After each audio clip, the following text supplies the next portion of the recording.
If you want to make your Shopify store easier to shop and boost conversions at the same time, adding a buy button is one of the quickest upgrades you can make. In this guide, I'll show you exactly how to add a buy button to your store in just a few minutes. No coding, no hassle. Let's jump right in. Start by logging into your Shopify account and heading to your store's homepage. This is your main control center, and it's where the entire process begins. Once you're in, look for the settings option and click on it. Inside settings, open Apps and Sales Channels. This section is where you'll find everything related to apps, features, and store add-ons. Next, click into the Shopify App Store. Think of it as your toolbox for adding new functionality.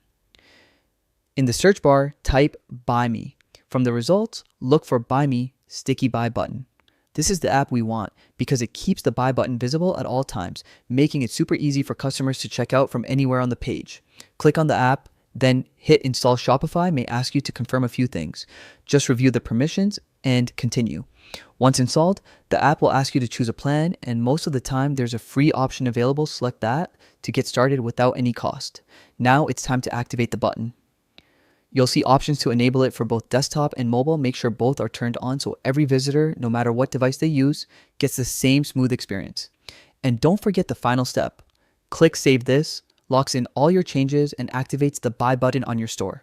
That's it. In just a few steps, you've added a clean, professional buy button that helps customers purchase faster and can increase your overall sales.